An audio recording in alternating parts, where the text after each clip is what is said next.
Teman-teman tahu nggak perbedaan SSD dengan hard disk biasa? Kali ini kita akan membahas perbedaannya bersama dengan ChatGPT ya. Tutorial ini adalah tutorial untuk pemula dengan bahasa yang jelas dan mudah diikuti. Tonton sampai habis ya.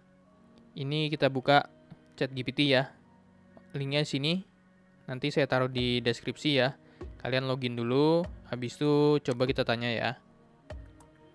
Ini ya, difference between SSD and hard disk and which one is better. Kalau menurut ChatGPT gimana ya? Jadi menurut ChatGPT, kalau SSD itu dia nggak ada moving part ya. Jadi dia solid state doang, flash memory dia pakainya ya. Kalau hard disk itu menggunakan piringan seperti CD bentuknya ya. Disatukan, ditumpuk beberapa biji.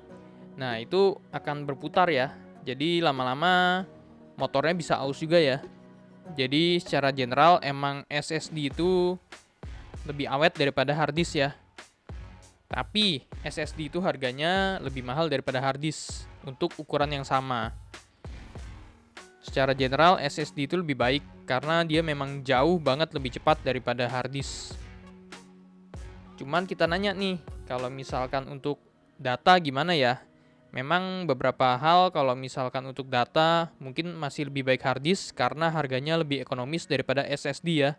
Kalau kalian mau nyimpen file-file ukuran gede, mungkin kalau simpennya di SSD semua itu mahal juga ya jatuhnya ya. Coba kita tanya, kalau misalkan SSD sama hard disk, lebih gampang mana di recovernya? Recover itu maksudnya kalau misalkan terjadi kerusakan di SSD-nya atau di hard disk-nya, kira-kira data yang masih bisa di recover itu lebih gampang dari SSD atau hard disk ya? Jadi kalau dijelaskan di sini, itu lebih gampang untuk recover data dari hard disk ya, karena dia bentuknya itu kan fisik.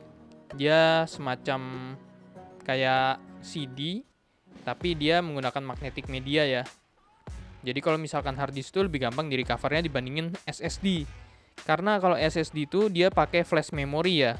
Jadi kalau misalkan sekali udah rusak, ya udah itu susah di recovernya lagi.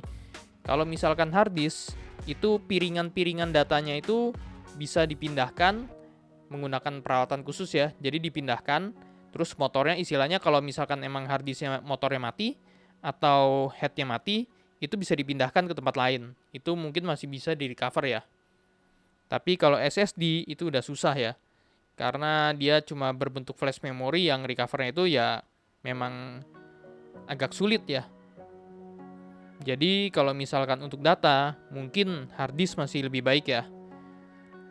Cuman kalau untuk performance memang harus SSD karena emang jauh banget lebih cepat daripada hard disk.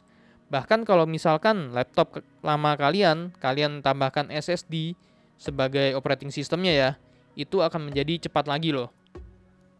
Untuk SSD sendiri ini ada umurnya ya. Biasanya umurnya sendiri itu disebut dengan terabyte written ya. Kita coba tanya ya. Jadi biasanya disingkat dengan TBW ya.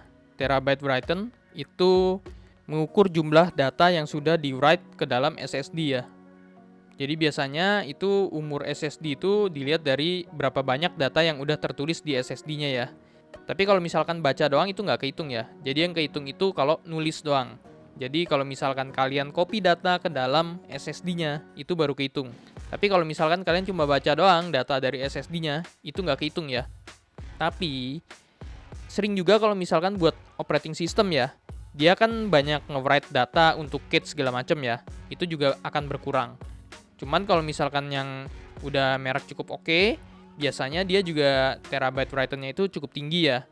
Contoh aja nih, kalau Samsung, seri 860 Pro, ini yang 256 GB-nya kapasitasnya itu garansinya 5 tahun atau 300 terabyte written ya. Mungkin kalau misalkan yang biasa nih 80 Evo series ya. Yang 250 GB-nya ini yang kapasitas paling kecil ya. Ini dia 150 terabyte written. Kalau misalkan kalian ngambil yang lebih gede, ini juga akan lebih gede ya terabyte written-nya ya. Jadi kalau misalkan udah 150 itu bukan berarti langsung rusak ya. Cuman, yang digaransi itu sampai 150 doang. Kalau udah lewat dari ini, itu udah nggak garansi dari Samsung ya. Contohnya seperti itu. Beda merek, beda kapasitas, bisa beda ya. Jadi tergantung lagi ke masing-masing mereknya ya. Mungkin sampai sini dulu tutorial kali ini antara perbedaan singkat SSD dengan hard disk. Kalau misalkan masih ada yang nggak ngerti atau masih mau ditanyakan, tulis aja di kolom komentar ya. Sampai jumpa di video selanjutnya dan terima kasih.